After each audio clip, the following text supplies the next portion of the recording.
Agnes sempat ngomong di podcast bahwa pembayaran di luar honornya ini ditanggung sama si penyelenggara, itu berarti bahwa dari mulai royalti, dari mulai segala macam itu Aturannya mana? enggak, dia bilang template di kontrak kerja dengan penyelenggara. Artinya begini ya, kalau memang misalnya ada di kontrak kerjanya itu, dia pegang kontrak kerjanya, kalau memang benar, menurut kita semuanya dan masyarakat semua yang menilai secara objektif ya, jangan pakai emosi-emosian nih ya, saya ngomongnya memang semangat tapi enggak. Jadi itu ditunjukkan pada waktu persidangan pas pembuktian atau setelah selesai persidangannya baru kita berkoar-koar, ada loh template-nya.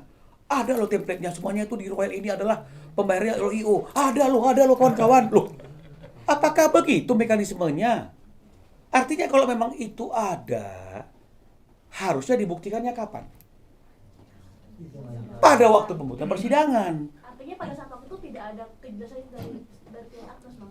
Sepanjang yang kami ketahui, nggak ada itu bukti yang membuat bahwa yang bertanggung jawab itu adalah IO. Karena kalau memang bukti itu ada dalam persidangan, pasti bukti itu juga akan dipertimbangkan oleh pengadilan. Karena walaupun yang bertanggung jawab misalnya saya, tapi kalau misalnya kemudian ada perjanjian yang membuat tanggung jawab saya itu sudah saya alihkan kepada Mas Ari, udah pasti pengadilan juga akan menyatakan bertanggung jawab adalah saya, tapi yang berkewajiban adalah Ari karena sesuai dengan perjanjian, kan begitu. Nah, kalau ternyata tidak seperti itu putusannya, artinya apa? Jadi jangan kita sekarang ributnya. Jangan karena kita mempunyai nama besar dan Ari ini bukan orang yang artinya sebesar nama dia, terus kemudian dianggap dia ini nggak bener, butuh uang, butuh beras. Coba kita hilangkan kebiasaan kita yang siapa yang berbicara, bukan apa yang dibicarakan. Fenomena sosial kita kan sekarang masih seperti itu. Siapa yang berbicara? Kalau orang berpangkat, orang yang berada, langsung pasti benar dia. Tapi kalau yang ngomong itu orang yang biasa-biasa, bukan siapa-siapa, oh ini nggak benar nih, pasti butuh duit, pasti ini. Kita langsung menjustifikasi. Mari kita berubah pola pikir kita, bukan siapa yang berbicara, tapi apa yang dibicarakan. Karena hukum itu logika. Semuanya kan oleh persidangan yang fair, terbuka untuk umum. Ya toh? Bukan tadinya terbuka, saya minta tertutup. Atau sebaliknya, enggak. Ya fair. Betul ya? Nah, jadi kenapa kita mesti ributnya sekarang? Kenapa kita membuktikan kebenaran kita itu di podcast misalnya seperti itu, di IG jangan dong, karena udah ada ruangnya. Makanya saya tidak mau berkepanjangan debat itu karena akan terjadi pro kontra. Saya bawa ke pengadilan, ini kan bijak saya nggak mau bikin kericuhan ini makin panjang. Saya bawa ke pengadilan karena ada orang yang mengadili dan itu sudah selesai. Nggak puas, mekanismenya salurannya adalah Mahkamah Agung. Oke, tanggapan dari mungkin Mas Ari sama Bang Noel terkait niat Agnes mengajukan kasasi seperti apa? Sudah diajukan kasasi pada tanggal 12 kemarin. Ya, meskipun memori kasasinya belum kami terima. Karena kami kan juga berhak untuk membuat yang namanya kontra memori kasasi. Tapi kata kuncinya seperti ini, ya. Di pasal 9 itu mengatakan izin dulu. Agnes tidak punya izin dari pencipta maupun dari pemegang hak cipta, ya, yaitu LMKN. Karena LMKN sudah bersuara toh. Yang pertama, masalah izin, ya. Oke, kita ikuti alur pikirnya. Yang penting bayar, itu misalnya. Betul ya? Dia juga nggak bayar.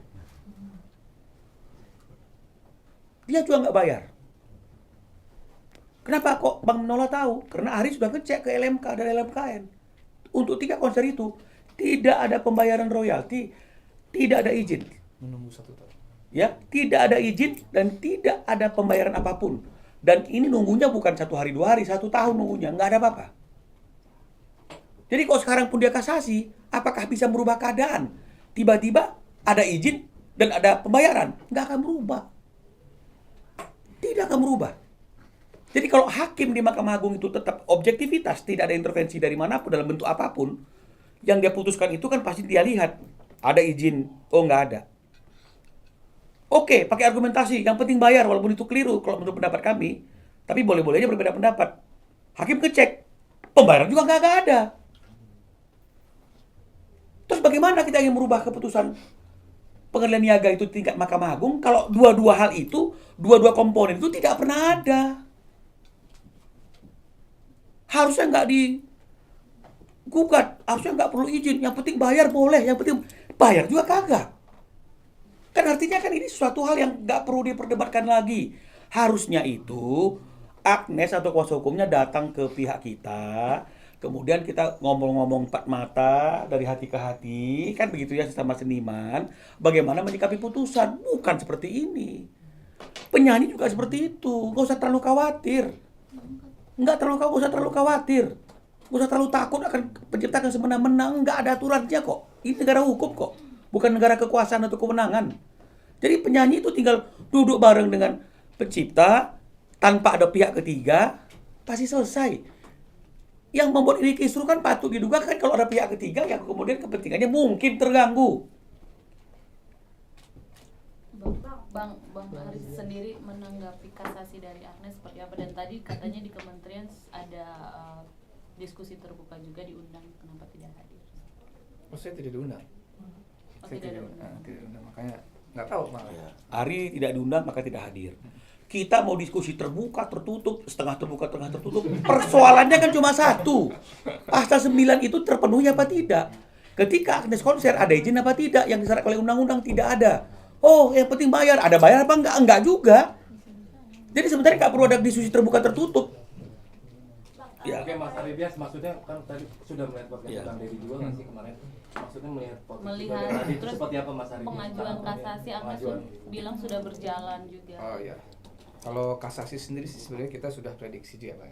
Pasti akan kasasi. Jadi kita juga sudah siap menghadapinya gitu kan. Dan mengenai mengenai podcast itu, teman-teman kan mengawal berita ini sejak awal saya melakukan pelarangan kan ya. Itu udah beritanya udah naik tuh. Saya melarang tahun 2023, terus akhirnya somasi, akhirnya lapor polisi, akhirnya gugatan itu. Jadi teman-teman adalah saksi bahwa saya sudah memperjuangkan ini sejak lama ya kan. Nah pertanyaannya kenapa baru? Itu kan rentang waktunya 1,5 tahun tuh saya perjuangkan itu tuh ya, sampai akhirnya putusan pengadilan. Nah pertanyaannya kemarin kemana gitu? AM kemana gitu kan? Baru sekarang setelah putusan denda 1,5 M baru ribut gitu kan, kesana kemari. Silahkan aja, saya sih nggak masalah mau podcast 1000-an kali terserah. Maksudnya nggak akan berimpact untuk saya juga gitu kan, karena putusan sudah ketuk palu. Impactnya apa gitu kan? Impactnya nanti kita bertarung lagi di kasasi. Jadi betul kata Bang Benur tadi, pertarungan saya sudah selesai di pengadilan kemarin. Jadi silahkan, saya tidak akan menanggapi pernyataan-pernyataan atau klarifikasi dari AM di podcast karena itu semua sudah kita all out di pengadilan kemarin. Kita sudah all out, semua bukti, semua dalil kita tuangkan, kita ajukan saksi ahli sampai saksi fakta, semuanya kita all out lah di situ. Jadi ini pertarungan saya sudah selesai. Saya sekarang tinggal menunggu, dan Bang Minol juga menunggu kasasi aja Bang ya. Nggak menunggu memori kasasinya. Mas Ari, tapi lagu yang bilang begitu ya, maksudnya itu dibelinya memang masih ada dibeli utuh semuanya apa memang tidak? Berarti tidak ya? Lagu itu maksudnya saat dipakai. Lagu itu tuh memang saya diminta untuk membuatkan lagu untuk AM oleh Bapak Iin almarhum, itu produsernya Aquarius. Bikinin lagu untuk AM yang sedang bikin album untuk dewasa, ya kan? Saya buat tuh berapa lagu, diterima, oke nih, gitu kan. Ya udah akhirnya produksi, saya buat juga aransemen musiknya, additional playernya juga saya yang tentukan, rekamannya juga saya, tag vokalnya juga saya ada di situ. Pokoknya dari A sampai Z produksi rekaman itu saya yang Dijual putus enggak? Oh enggak dijual putus. Oh, berarti Mas Ari juga sebagai produser yang musik Sebagai itu produser. direct semuanya Mas Ari yang buat semuanya. Dan bukannya membanggakan, tapi faktanya memang lagu itu berhasil memenangkan AMI Award tahun 2004 karya produksi terbaik atau produser terbaik kategori dance and techno itu dapat apa ya, AMI Award. Itu kan penghargaan tertinggi dalam musik di Indonesia ya. Dan kalau nggak salah AM juga dapat Asian Music Award kalau nggak salah, penyanyi terbaik untuk lagu itu gitu. Mas Ari, terkait izin tadi yang sebelum sama Bang Minola, apakah Agnes harus selalu minta izin sama Mas Ari terkait penggunaan lagu itu, atau kan tadi dibilang lagu itu udah dibeli sama produser label ya, jadi artinya kayak Nggak dibeli. maksudnya diminta sama label buat bikin ke Agnes, apakah harus selalu minta izin ke Mas Ari untuk nyanyi lagu itu, Mas? Mekanismenya seperti itu. Harus selalu. Mekanismenya. Jadi yang bukan maunya si Ari Bias. Undang-undang mengatakan setiap menggunakan lagu secara komersil siapapun. Jadi di situ nggak dibilang siapapun kalau menggunakan lagu itu harus izin penciptanya, kecuali penyanyi asalnya, nggak ada di situ kalimat itu. Jadi Gitu. jadi kan kita ada mechanical right, ada royalty mechanical ya, ada royalty performing. Royalty mechanical itu urusannya di label dan publisher.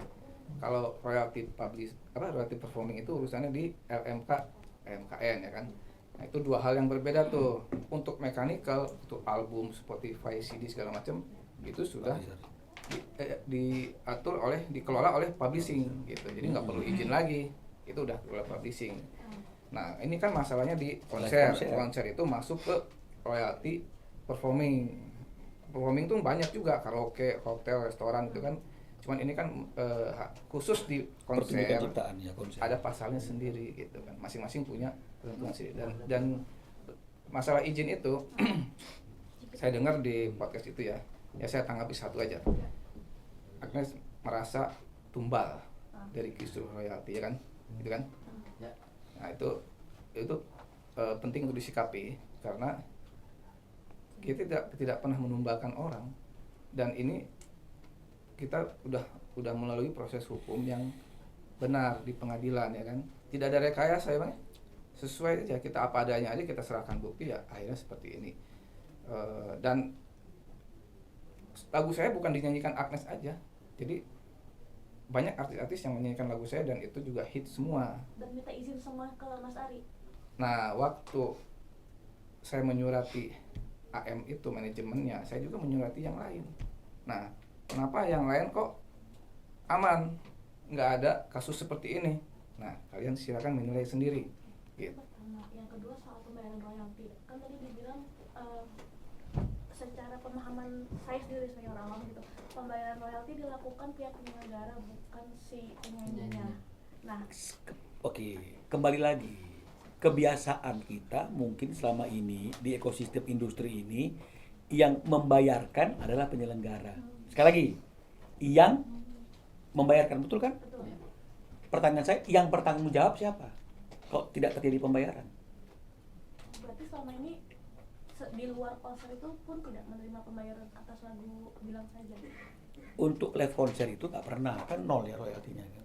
Ya. Ya, sepanjang ada undang-undang hak cipta saya nggak pernah dapat itu. Nah, itu Nah, jadi sebenarnya gini, saya sebenarnya punya bukti konser-konser sebelumnya gitu sebenarnya ya. Cuman bagi saya itu 2 tahun 3 tahun lalu sudahlah tuh, saya lupakan saja. Konser yang terdekat aja dulu lah. Ini kita perjuangkan haknya saya gitu ya.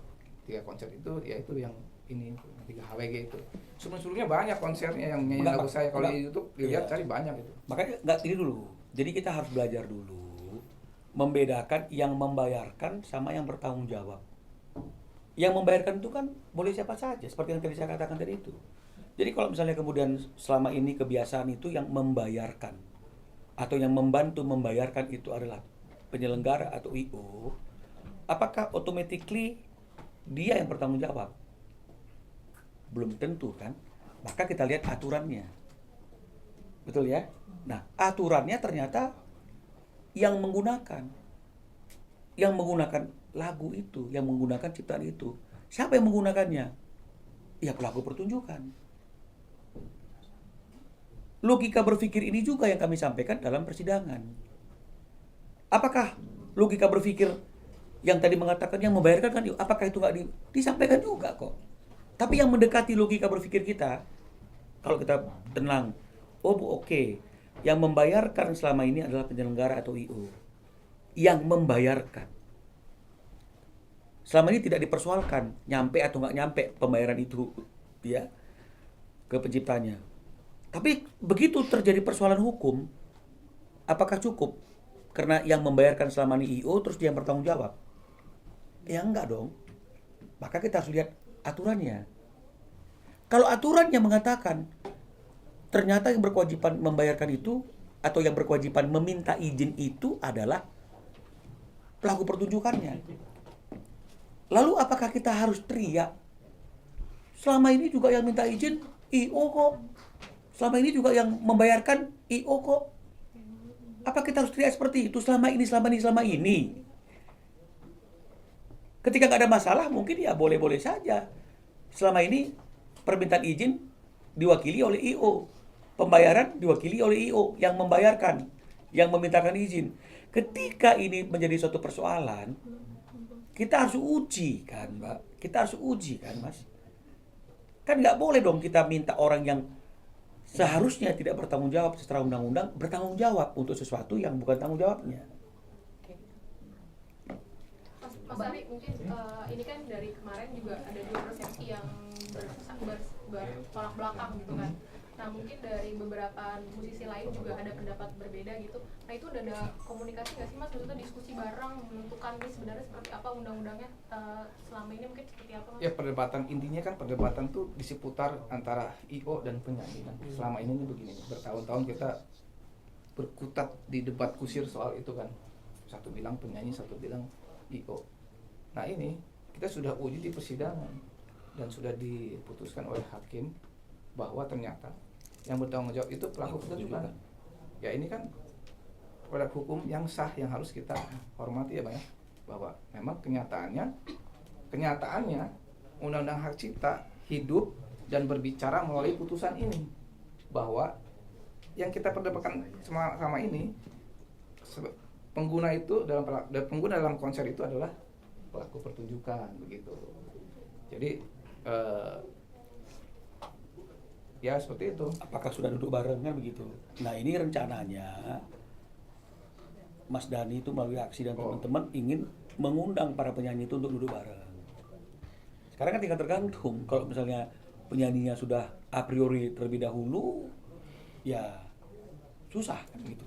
Tapi intinya kita tidak ingin menumbalkan siapapun, kita tidak ingin menyakiti siapapun, kita nggak cari panggung, nggak cari apa-apa, hanya ingin menegakkan aturan sebagaimana yang seharusnya. Dan kita kan harus uji semua keyakinan kita itu kan melalui lembaga peradilan yang seperti saya katakan tadi itu. Makanya saya tidak mau berlama-lama debat kusir. Kita uji di pengadilan. Dan ternyata hasilnya ya seperti putusan yang keluar hari ini kan begitu. Kalau kita nggak suka ya masuknya ke kasasi. Oke. Bang Ari, ini kan Agnes sudah di Indonesia nih. Sudah adakah komunikasi atau beliau membuka komunikasi untuk bertemu atau seperti apa sih untuk Ya gini, pengennya ketemu? 1,5 tahun ini kan saya mencoba berkomunikasi dengan dia dengan cara-cara yang menyurati, mensomasi, tapi dia nggak ada respon. itu kan upaya saya berusaha untuk menghubungi, memberitahukan, gitu, tapi kan tidak digubris. Nah akhirnya sampai ke pengadilan dan melahirkan putusan. Nah jadi konteksnya bukan saya lagi yang ingin menghubungi dia gitu. Harus dia yang Ya, tapi satu lagi. Ya terserah. Ya, Gitu sih. tapi satu lagi, kita juga ada laporan polisi ya di Bariskrim yang mana kita laporkan itu yang melakukan pelanggaran ketentuan pasal 9 itu yang refernya ke pasal 113 itu adalah Agnes Mo yang kita laporkan. Selama ini penyidik mengatakan ke kita belum bisa memanggil Agnes karena dia tidak ada di Indonesia. Ya jadi kami berharap penyidik karena sudah tahu Agnes sudah ada di Indonesia, ya bahkan sudah bisa datang ke podcast untuk menjelaskan masalah ini, dia juga harus bisa dipanggil oleh penyidik Bariskrim Mabes Polri dan hadir untuk menjelaskan semua yang dia ingin jelaskan itu ke penyidik kepolisian. Ya jadi jangan sampai menghindar untuk dipanggil. Bila perlu karena dia tahu ada laporan, datang aja dulu, nggak usah dipanggil. Ya untuk mengklarifikasi. Jadi jangan sampai penegakan hukumnya nggak berjalan di Bariskrim. Bang, kemarin kan kabarnya katanya mau ada pertemuan di tanggal 28 ya Bang ya. Apakah nanti akan mengundang Agnes Mo juga atau seperti apa Bang? Rencananya semua penyanyi diundang. Nanti Stakeholder. akan ada pertemuan antara Bang Asari sama Agnes Mo nanti di situ. Ya mungkin saja kalau dia hadir dan dia di Ria. Kalau Ayam diundang nggak Ayam? 28 nggak tahu. Karena itu kan Mas Dhani yang melakukan undangan itu Mas Dhani. Oke, udah. Sip, Cukup terima ya. kasih, Bang. Terima kasih.